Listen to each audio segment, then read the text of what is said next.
My name's Randy Rowland. I was born in Caldwell, grew up in Nampa. Yeah, I was a firefighter, wildland firefighter, smoke jumping, which I enjoyed. I'm glad I had a chance to do all of it.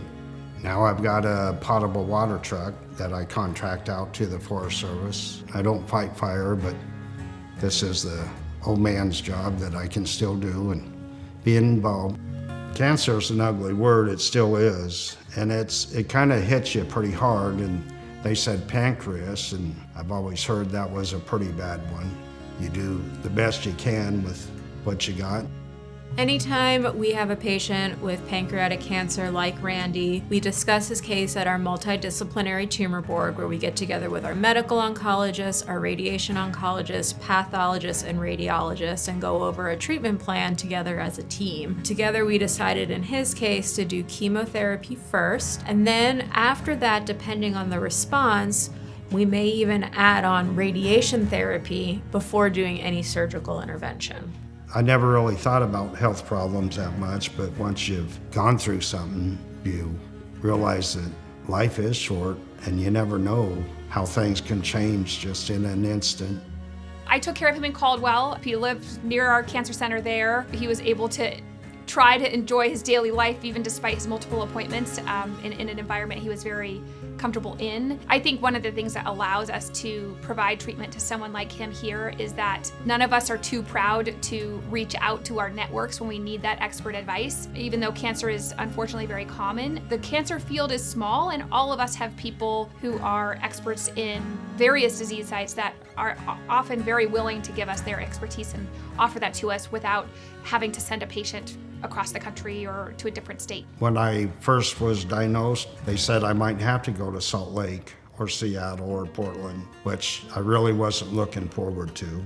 But as we got closer, it was decided that I could get it done in Boise, and I'm really glad I did. Staying close to home in your own environment does mean a lot.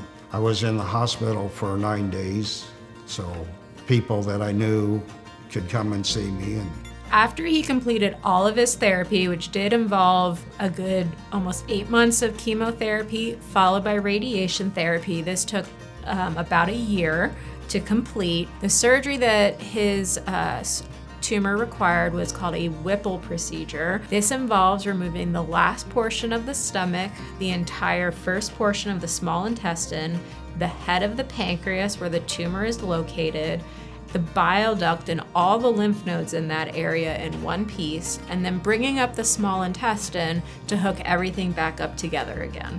So when I saw him, he would look really great, strong, happy man. If there's no record in front of me, I wouldn't really realize he has any cancer. He come back for follow-up for any cancer after the treatment in remission. Not only with the CT, now we call circulating DNA testing. So that can find the disease 9 months earlier than CT scan. So for instance, if one small tumor in the liver, we can resection. Dr. Stockton can get in and resect, and patients still can be disease-free for a very, very long time.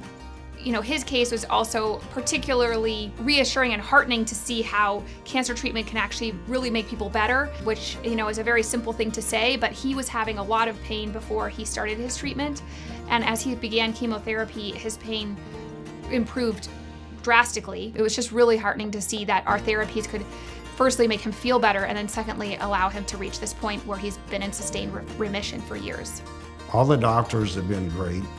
It's like everyone was really good. It was a lot of up and down and not knowing which way you're going, but I got through it, and I'm pleased with everything.